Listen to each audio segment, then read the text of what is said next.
It is just before twilight in the high desert of central Anatolia.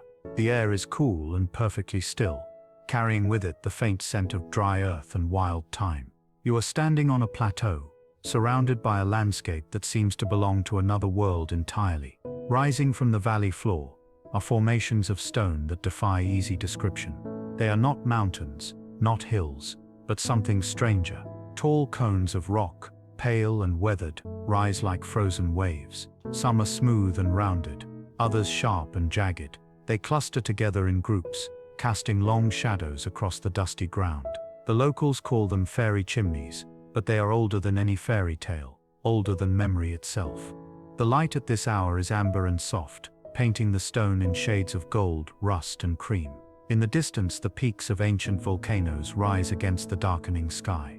This is Cappadocia, a region shaped by fire and time, a place where the earth itself has been carved into forms both beautiful and unsettling. And beneath your feet, hidden from view, lies a secret. A vast network of tunnels and chambers, carved by human hands over thousands of years. An entire civilization that chose to live not above the ground, but within it. Tonight we will descend into that hidden world. We will walk through chambers that have stood in darkness for centuries. We will explore the lives of those who carved their homes from solid rock, who raised their children in the depths, who found safety in the earth when the surface world became too dangerous to endure. This is not a story of myth or legend. It is a story of survival, ingenuity, and faith. It is the story of the underground cities of Cappadocia. Now let the noise of the modern world fade away. Settle in, and let us travel back to a time when entire communities vanished beneath the earth, where stone was both shelter and salvation, and where darkness was not something to fear, but something to embrace. The story of this hidden world begins long before any human hand touched the stone. It begins with fire. Millions of years ago, the landscape of central Anatolia was not marked by strange formations and eroded valleys. It was a region of immense volcanic activity. Two great volcanoes, Mount Erciyes and Mount Hassan, dominated the horizon. They were restless giants, and over the course of countless millennia, they erupted again and again. Each eruption sent vast clouds of ash and pumice into the sky. These clouds would rise high into the atmosphere before collapsing back to Earth, spreading across the plateau in thick, smothering layers. Rivers of molten lava flowed down the mountainsides, covering the land in stone and heat. The eruptions were not sudden, violent events that lasted only moments. They were drawn out over thousands of years, layer upon layer of volcanic material building up, compressing under its own weight. The ash, mixed with fragments of pumice and hardened lava, formed a rock unlike any other. It is called tuff, a soft, porous stone that can be cut with simple tools but hardens when exposed to air. This stone, born from fire and shaped by time, would become the foundation of an entire civilization. As the volcanoes quieted and the land cooled, other forces began to work upon the surface. Wind swept across the plateau, carrying away the softer layers of ash. Rain fell, seeping into cracks and fissures, slowly dissolving the stone from within. Rivers carved deep gorges through the valleys. Over millions of years, the once flat plain was transformed into a labyrinth of hills, cones, and pillars. The erosion was not uniform. Harder layers of stone protected the softer layers beneath, creating the strange, top-heavy formations that now define the region. Some of these formations are tall and slender, like towers. Others are broad and squat, with wide caps of harder stone balanced on narrow bases. The colors of the stone vary depending on the minerals present at the time of eruption. Layers of white, cream, pink, and rust run through the cliffs like the pages of a book, each one recording a different moment in the Earth's violent past. Walking through this landscape today, you would see the marks of both fire and water, of creation and destruction. The stone is smooth in some places, rough and pitted in others. Natural caves pockmark the cliff faces, carved by wind and rain over eons. These caves, small and shallow at first, would later be expanded by human hands. The rock itself is warm to the touch during the day, cool at night. It absorbs the heat of the sun and releases it slowly, creating a natural insulation. This quality would prove essential to those who would one day live within it.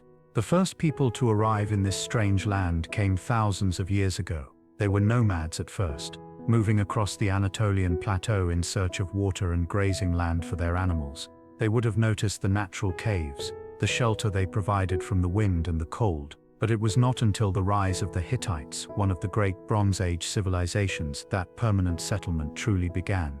The Hittites arrived in the second millennium before the Common Era, establishing an empire that stretched across much of Anatolia. They were skilled metal workers, warriors and builders.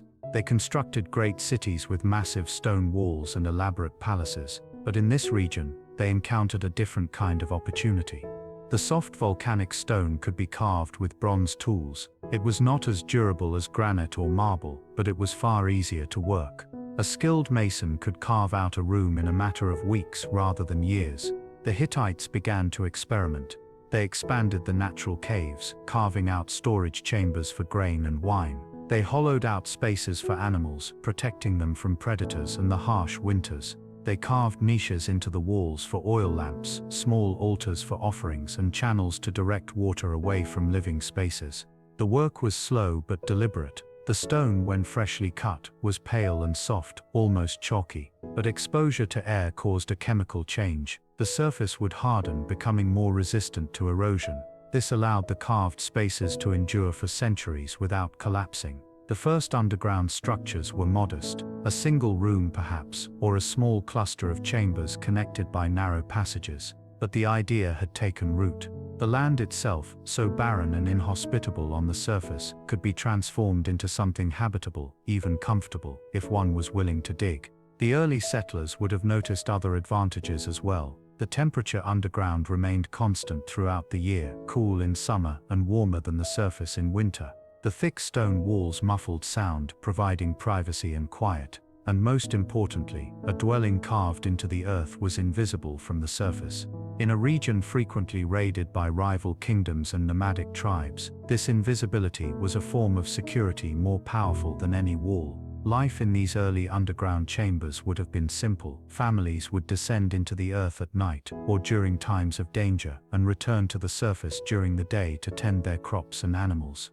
The chambers were lit by oil lamps, small clay vessels filled with olive oil and fitted with linen wicks. The light was dim and flickering, casting long shadows on the rough stone walls. The air would have smelled of smoke, earth, and the sharp tang of lamp oil. The floors were packed earth or stone, smoothed by the passage of countless feet. In winter, small fires might be lit in shallow pits, the smoke drawn upward through narrow chimneys carved into the ceiling.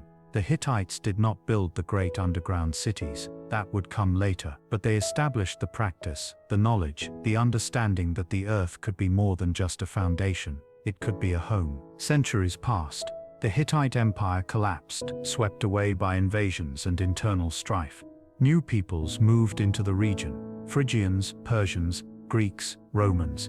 Each left their mark on the land, but the practice of carving dwellings into the soft stone continued. And then in the early centuries of the Common Era, a new faith arrived. Christianity was spreading across the Roman Empire, carried by missionaries, traders, and converts. In its early years, it was a faith of the persecuted. Roman authorities viewed Christians with suspicion, sometimes with outright hostility. Many fled to the remote regions of the empire, seeking places where they could practice their beliefs without fear. Cappadocia became one of these refuges. The region was remote, far from the centers of Roman power. The landscape itself seemed designed for hiding.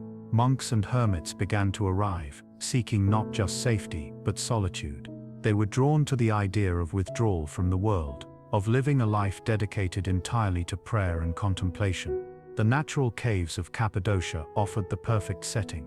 These early Christian hermits carved small cells into the cliff faces, just large enough for a sleeping mat and a small altar.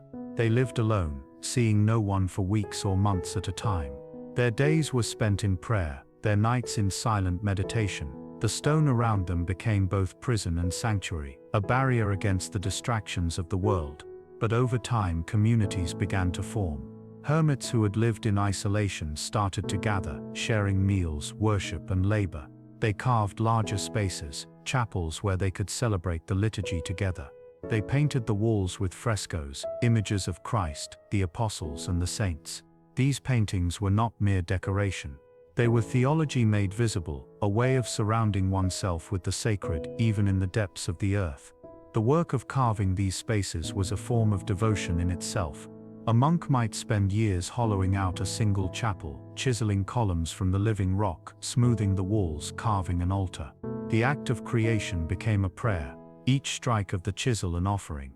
The churches they created were unlike anything built on the surface.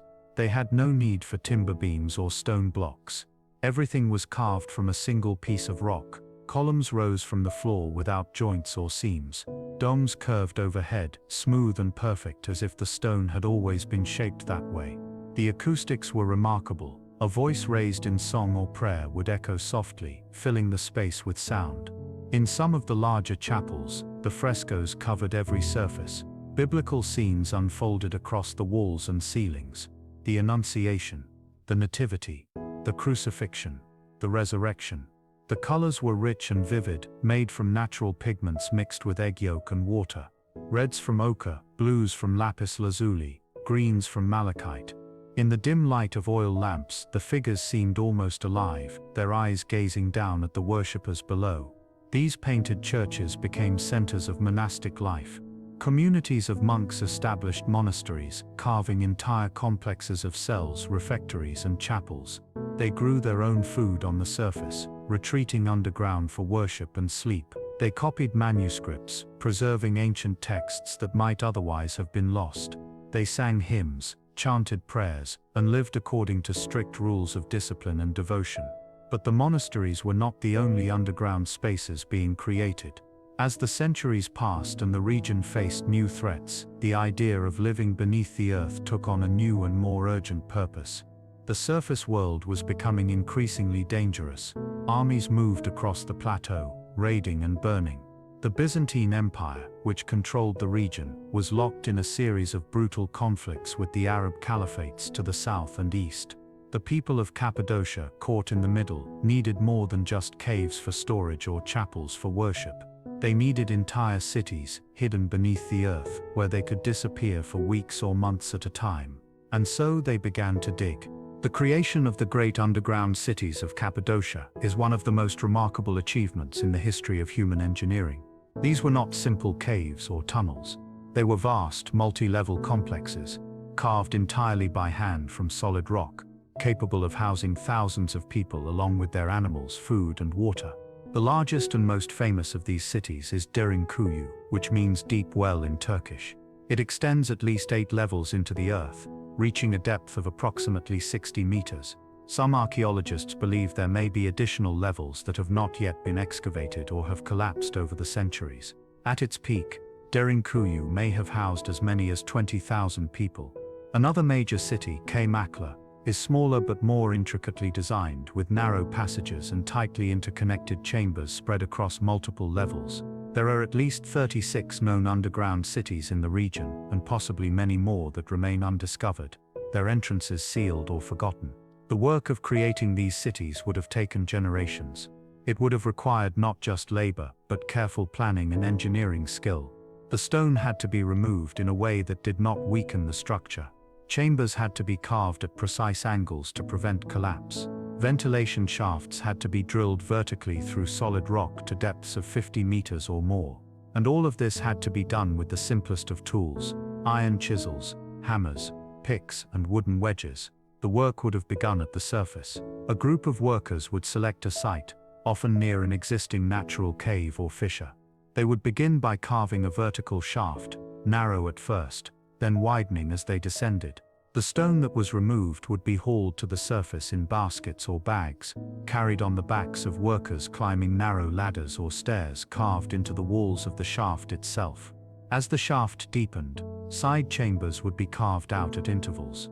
These chambers would become the living spaces, the storage rooms, the stables, and the chapels of the city. The layout was not random. It followed a logic dictated by necessity. The uppermost levels were the most accessible and were used for daily activities: cooking, eating, working. The lower levels, harder to reach and easier to defend, were reserved for storage and, in times of siege, for sheltering the most vulnerable members of the community. One of the most impressive features of these cities is the ventilation system.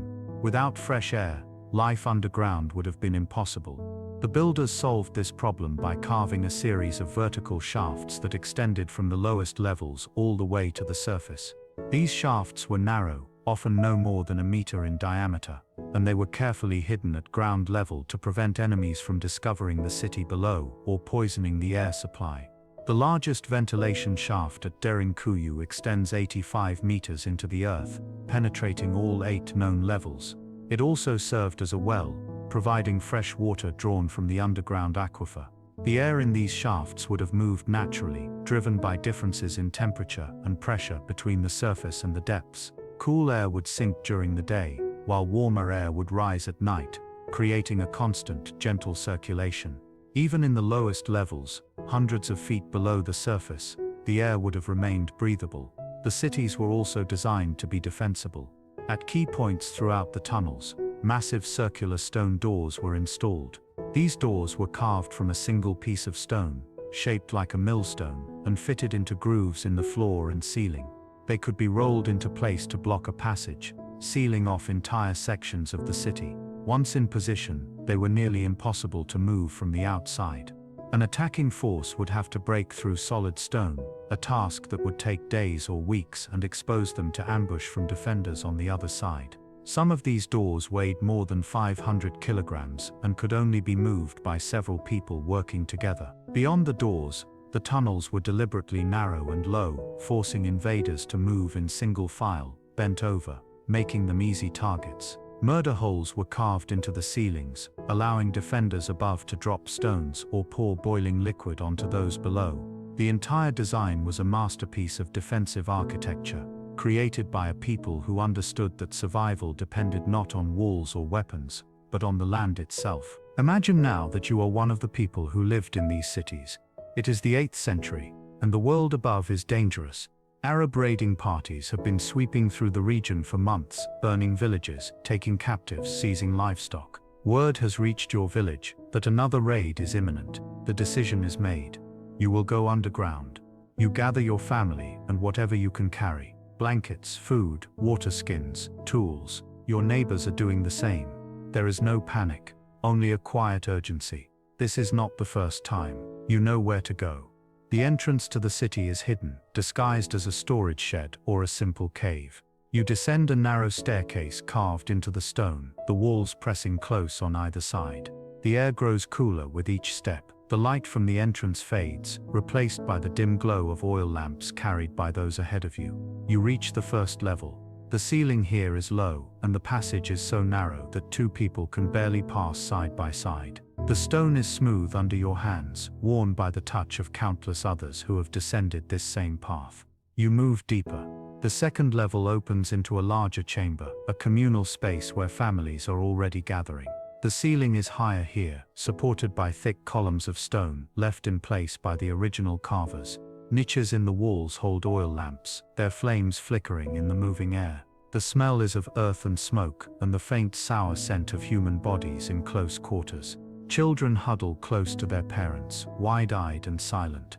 You continue downward. The third level is a labyrinth of smaller rooms, each one carved for a specific purpose. Here is a storage chamber, its walls lined with clay jars filled with grain, lentils, and dried fruit. Here is a kitchen, with a low hearth and a chimney carved upward through the stone. The smoke will rise through hidden channels and emerge far from the entrance, invisible to anyone searching the surface. Another room serves as a stable. The animals are brought down one by one, their hooves echoing on the stone floor. They are nervous, uneasy in the confined space, but they settle eventually, huddled together in the dim light. The smell of hay and manure mingles with the other scents of the city. You reach the 4th level. This is where your family will sleep. The chamber is small, just large enough for 5 or 6 people to lie down. The floor is covered with woven mats and blankets. There are no windows, no source of natural light. When the lamps are extinguished, the darkness is absolute, a darkness so complete that it presses against your eyes like a physical weight. But there is a strange comfort in it. The walls are thick, the air is cool and still. You are surrounded by stone, by the weight of the earth itself, and it feels not like a tomb but like a womb, a place of safety and enclosure. Days pass. Life underground settles into a rhythm. The adults take turns tending to the cooking fires, caring for the animals, drawing water from the deep well. The children, restless and bored, explore the tunnels under watchful eyes, playing games in the narrow passages. Meals are simple: bread baked in the underground ovens, lentil stew, cheese, olives. The food is rationed carefully. No one knows how long you will need to stay. At intervals throughout the day, the community gathers in the chapel. It is a small room on the 3rd level, its walls adorned with faded frescoes. There is no priest, but the elders lead the prayers, their voices echoing softly in the stone chamber. The ritual provides structure, a sense of normalcy in the abnormal. The singing of hymns, the recitation of familiar words, the flickering light on the painted faces of the saints, all of it serves to remind you that life continues, even here, even in the darkness. The most difficult part is the waiting. You do not know what is happening on the surface. Is the village burning? Have the raiders moved on, or are they still searching? Scouts will occasionally ascend to the uppermost level and peer through hidden openings, watching for signs of danger. But most of the time, there is nothing to do but wait. The air in the city remains breathable, thanks to the ventilation shafts. You can feel the faint movement of air on your skin, a coolness that tells you the connection to the surface remains open. Water is drawn from the deep well, cold and clear, tasting faintly of stone. The oil lamps burn steadily, their wicks trimmed and tended with care. Oil is precious, and it must not be wasted. At night, though it is always night underground, the lamps in the common areas are extinguished, and the city falls into near total darkness. You lie on your mat, listening to the sounds around you. The breathing of your family, the distant murmur of voices from another chamber, the soft scrape of footsteps on stone, the occasional bleat of a goat or the low of a cow from the stables below. These are the sounds of survival, of a community that has learned to live in the absence of light. The genius of the underground cities lay not just in their size or their defensive capabilities, but in the invisible systems that sustained life within them. 2 elements were essential: air and water. Without these, no amount of stone or cleverness could have made the cities habitable. We have already spoken of the ventilation shafts, those narrow vertical channels that connected the depths to the surface. But the true marvel of these shafts becomes clear only when you consider the engineering required to create them. Imagine carving a hole through solid rock, perfectly vertical, for a distance of 60 or 70 meters. You cannot see where you are going, you cannot measure your progress with any precision, and yet the shaft must emerge at exactly the right point on the surface, far enough from the entrance to remain hidden, but positioned to catch the prevailing winds and create natural airflow. The workers would have begun from the bottom, carving upward in short sections, each team working in shifts. The stone debris would be hauled down and carried away through the tunnels. As the shaft climbed toward the surface, they would have used primitive surveying techniques, plumb lines perhaps, or the stars visible through the growing opening, to ensure they remained on course. When the shaft finally broke through to the surface, it would be carefully disguised. A large stone might be placed over the opening, or it might be concealed within a thicket of bushes. From above, it would appear to be nothing more than a natural fissure or a shallow depression in the ground. The ventilation shafts did more than just provide air. They also served as chimneys for the cooking fires and hearths scattered throughout the city. Smoke from these fires would rise through narrow channels carved into the ceilings of the chambers, merging with the main ventilation shafts and dispersing harmlessly at the surface. This meant that even in the deepest levels, far from any opening, the air remained relatively clear. The system was not perfect. On days when the wind was still, the air could become heavy and stale. The smoke from the lamps and fires would linger, irritating eyes and throats. But it was sufficient to sustain life for weeks or even months at a time. Water was equally critical. The cities were built in locations where underground aquifers could be accessed by drilling deep wells. The main well at Derinkuyu, as we have mentioned, was also the primary ventilation shaft, a clever dual purpose that saved labor and resources. The water was drawn up in buckets, hauled by hand or with simple pulleys. It was stored in large cisterns carved into the stone, rectangular chambers with plastered walls to prevent seepage. Some of these cisterns could hold thousands of liters, enough to supply the entire population for days. The water was carefully rationed. Drinking water was kept separate from water used for cooking or washing. Wastewater was directed through channels carved into the floors, flowing downward to collection points on the lowest levels, where it would eventually seep into the porous stone and be absorbed by the earth. The entire system was designed to be self-sufficient. Once the population descended into the city and the stone doors were rolled into place, they could survive for extended periods without any contact with the surface. Food was stored in large quantities, grain in sealed jars, dried fruit and vegetables, salted meat, cheese, wine and olive oil. The cool, constant temperature of the underground chambers acted as a natural refrigerator, slowing the spoilage of food and preserving it far longer than would have been possible on the surface. The silence of the deep levels was profound. Sound did not travel far through the thick stone walls. You could stand in one chamber and hear nothing of the activity in the chamber next door. This created a sense of isolation, of being alone even in the midst of a crowd. But it also meant privacy, a rare commodity in a world where entire families lived in single rooms. In the quietest moments, if you stood very still and held your breath, you might hear the faint sound of water dripping somewhere in the darkness, the distant echo of footsteps on stone,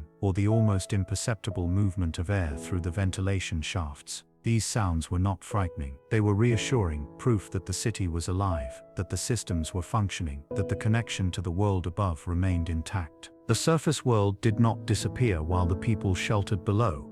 The threats that drove them underground were real and immediate. And understanding those threats is essential to understanding the cities themselves. Cappadocia, throughout its long history, has been a crossroads. It sits at the intersection of continents, between Europe and Asia, between the Mediterranean world and the vast steppes of Central Asia. This position made it valuable, but it also made it vulnerable. From the earliest days of recorded history, armies have marched through this region. The Hittites, as we have seen, were among the first to establish a presence here.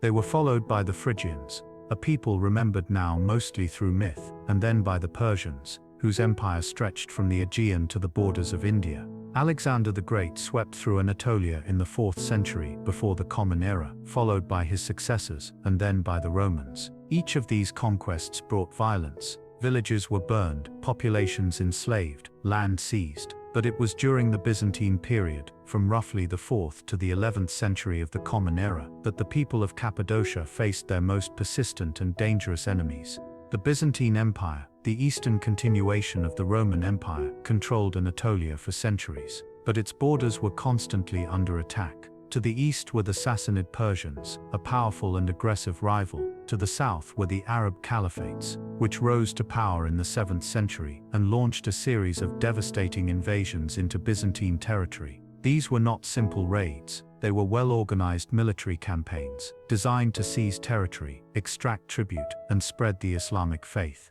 The Arab armies were fast and mobile, often mounted on horseback, able to strike deep into enemy territory and withdraw before a defensive force could be assembled. For the people of Cappadocia, these invasions were a recurring nightmare. They had no standing army, no fortified walls to protect them. Their villages were scattered and vulnerable. When word came that an Arab raiding party was approaching, there were only two choices: flee or hide. Fleeing meant abandoning your home, your crops, your animals. It meant becoming a refugee, dependent on the charity of strangers, with no guarantee of survival. Hiding, on the other hand, meant descending into the earth, into the cities that had been prepared for precisely this purpose. The decision to retreat underground was not made lightly. It meant leaving the surface world undefended. Fields would go untended, harvests would rot, homes would be looted. But the alternative was capture, enslavement, or death. And so when the warning came, the people would gather what they could carry and descend. The stone doors would be rolled into place,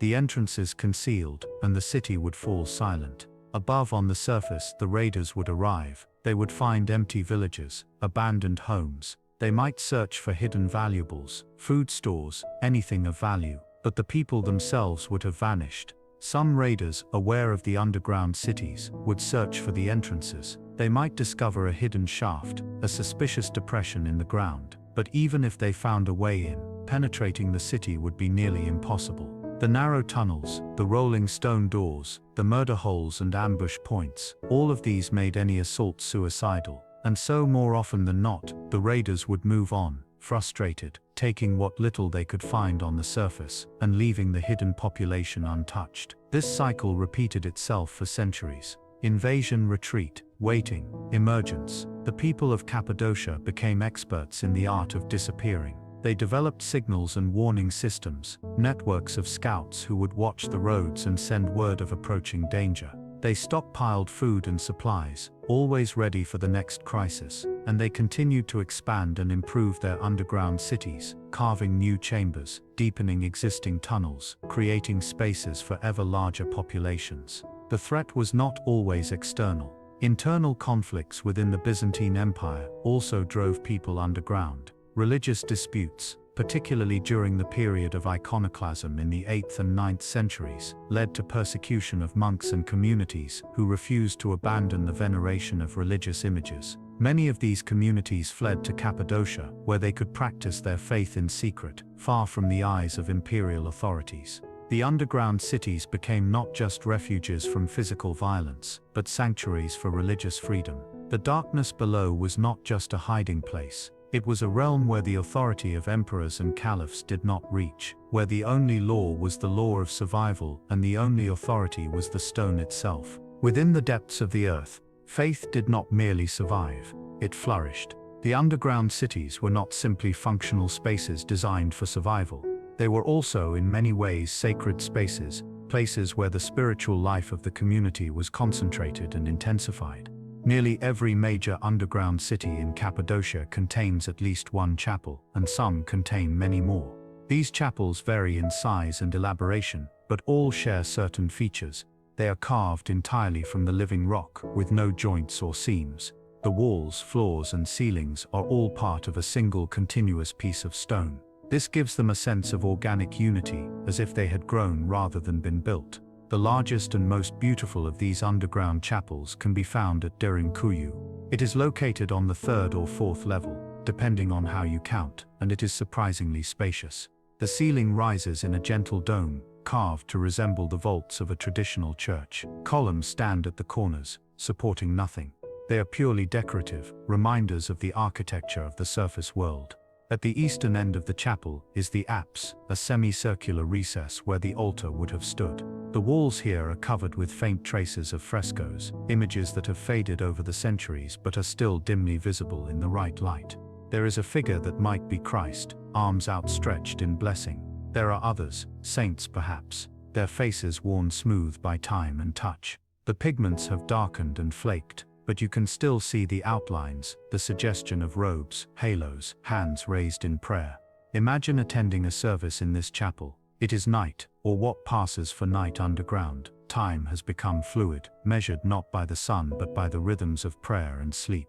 Oil lamps are placed in niches around the walls, their flames casting a warm, flickering light. The community gathers, perhaps 50 or 60 people, filling the small space. They stand close together, shoulder to shoulder, the warmth of their bodies taking the chill from the stone air. A priest, or perhaps simply an elder respected for his piety, stands before the altar.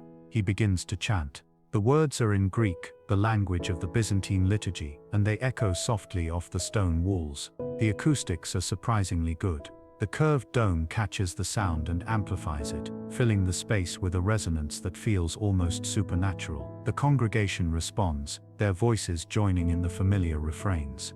The sound swells a low rumble of prayer that seems to rise from the earth itself. In this moment, the chapel becomes more than just a room carved from stone. It becomes a threshold, a place where the material and the spiritual meet.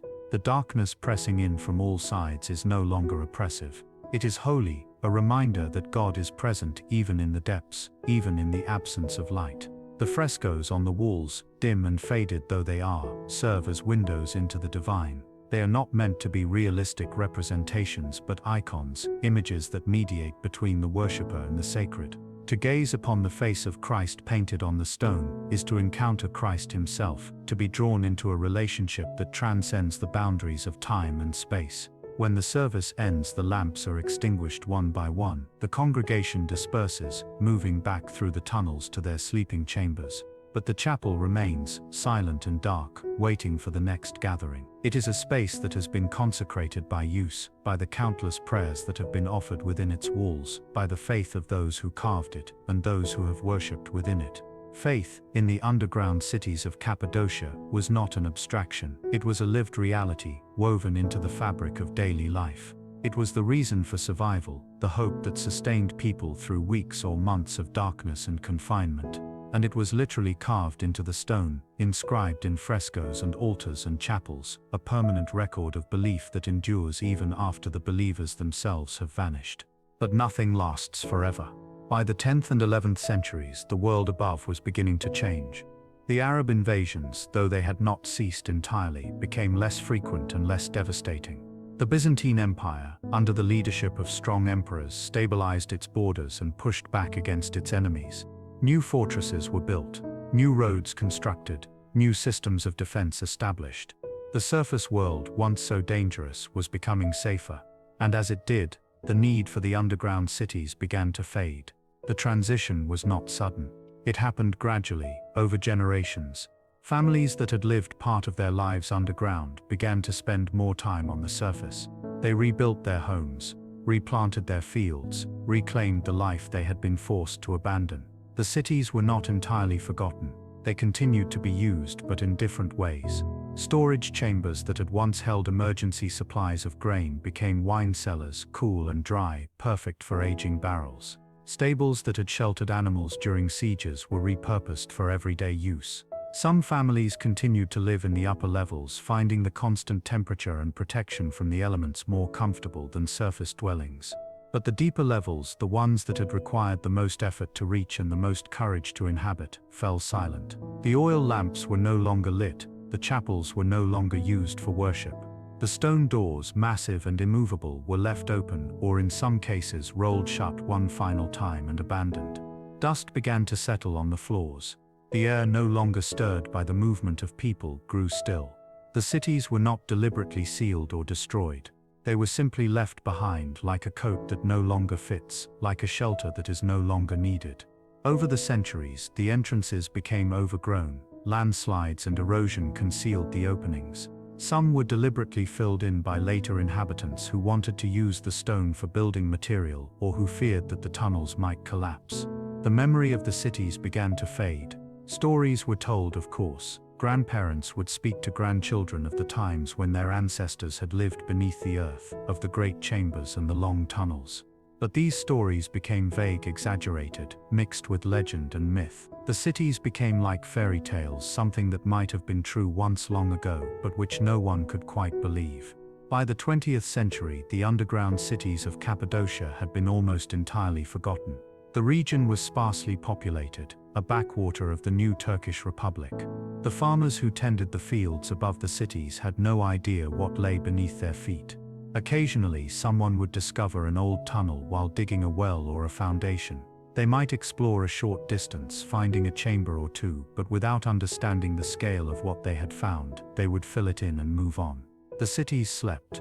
The stone, which had once echoed with voices and footsteps, with prayers and songs, was silent. The darkness, which had once been filled with the warm glow of oil lamps, was absolute. The cities waited, as stone waits, patient and enduring for someone to remember them. The rediscovery of the underground cities began, as so many great discoveries do, with an accident. In the year 1963, a man living in the town of Derinkuyu was renovating his house. The house was old, built on a foundation of stone, and he wanted to expand his basement. He began to knock down a wall, and as the stones fell away, he noticed something strange. Behind the wall was not solid earth, as he had expected, but a void, a tunnel. He fetched a lamp and peered into the darkness. The tunnel was narrow but clearly man-made. The walls were smooth, the floor level. It led downward into the earth. Curious, he followed it. The tunnel opened into a chamber, and the chamber led to another tunnel, and that tunnel to another chamber. The man realized that he had discovered something far larger than a simple cellar or storage room. He reported his find to the local authorities, and within days, archaeologists arrived. What they found astonished them. The tunnel the man had discovered was not an isolated structure.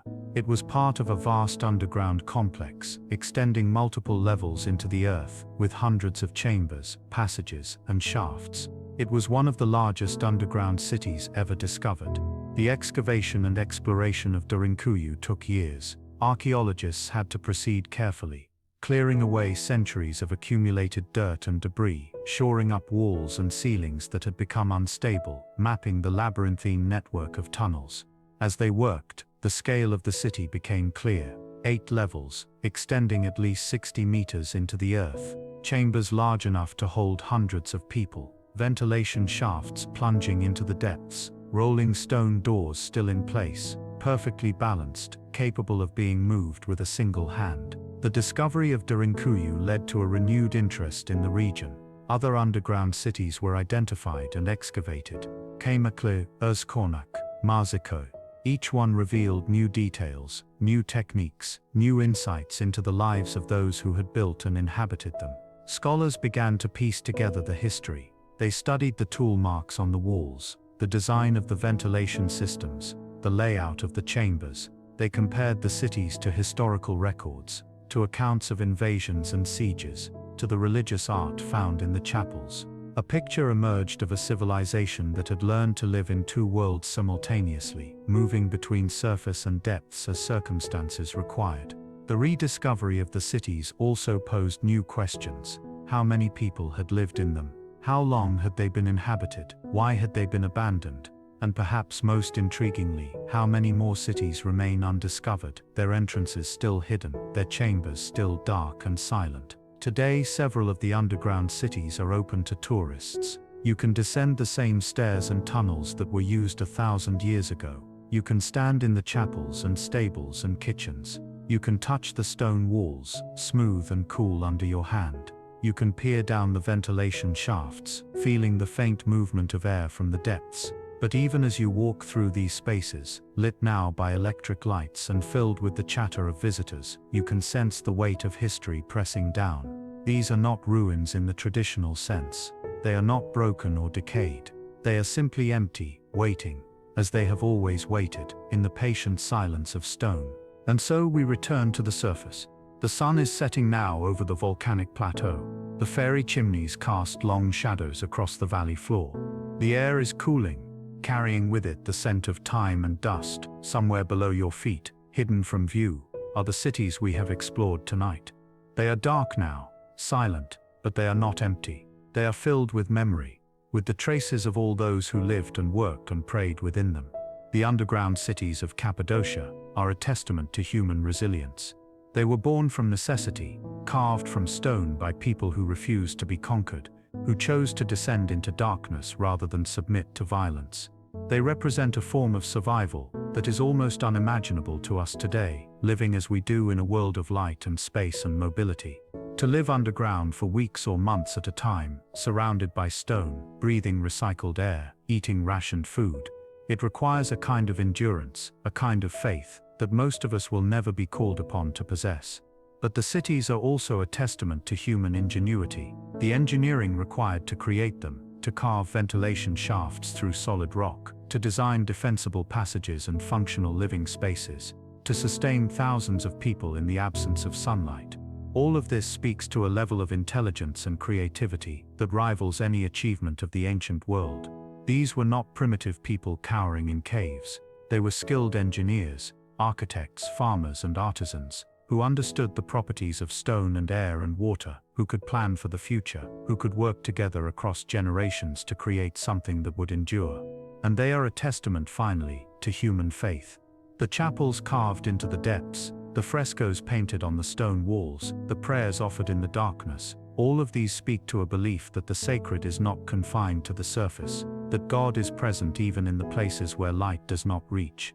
The people who built these cities did not see the underground as a place of despair. They saw it as a place of refuge, of safety, of hope. They brought their faith with them into the depths, and in doing so, they sanctified the stone itself. Today, the cities are a reminder that history is not just written in the great events, the battles and conquests and revolutions that fill our textbooks. It is also written in the small, quiet acts of survival, in the decisions made by ordinary people faced with extraordinary circumstances. The people of Cappadocia chose to dig rather than fight, to hide rather than flee, to endure rather than surrender. And in doing so, they created something that has outlasted empires, that has survived the passage of more than 1,000 years. The stone endures, the tunnels remain, And though the lamps have long since been extinguished, the memory of those who carried them into the darkness continues to glow, faint but persistent, like the last embers of a fire that refuses to die. Walk through Cappadocia today, and you will see the marks of this hidden history everywhere. In the cliff faces pockmarked with caves, in the strange formations of stone that rise from the valley floors, in the quiet villages built on ground that conceals entire cities. The landscape itself is a palimpsest, layer upon layer of human effort inscribed on volcanic rock. And if you listen carefully, in the quiet hours before dawn or after dusk, you might almost hear the echoes of those who came before. The sound of chisels on stone, the murmur of prayers in a candlelit chapel, the footsteps of families descending into safety. The voices of children playing in the tunnels, their laughter swallowed by the dark. These are the ghosts of Cappadocia, not supernatural but historical, the traces of lives lived in the margins, in the spaces between earth and sky. Our journey through the underground cities is complete. We have descended into the depths and returned to the light. We have walked through chambers carved by hands long since turned to dust. We have stood in chapels where prayers were offered to gods who, for those who believed, were more real than the stone itself. We have felt the weight of the earth pressing down, and we have marveled at the ingenuity required to transform that weight into shelter. The story of Cappadocia is not a story of kings and conquerors, of great battles and glorious victories. It is a story of ordinary people who did extraordinary things. They took a landscape that seemed hostile and barren, and made it habitable. They took the very thing that threatened them, the openness of the surface, the visibility that made them vulnerable, and inverted it, creating a world where invisibility was power and depth was safety. And in doing so, they left behind a legacy that continues to astonish and inspire. The cities are still there, beneath the earth, waiting in the darkness. Some have been explored and opened to the world, others remain hidden, their entrances lost, their chambers sealed. They are monuments not built to commemorate the dead, but carved to shelter the living. They are a reminder that survival is an art, that endurance is a form of creativity, and that sometimes the greatest achievements are the ones that go unnoticed, hidden from view, known only to those who had the courage to descend. Thank you for joining me on this journey into the hidden world of Cappadocia. As the night deepens and the stars emerge above the volcanic plateau, let the story of the underground cities settle in your mind like dust on ancient stone. Rest well and dream of distant ages, of communities that made their homes in darkness, and of the enduring power of human resilience. Our voyage through the past comes to an end. Sleep well, and may you carry with you the memory of the impossible cities carved beneath the earth.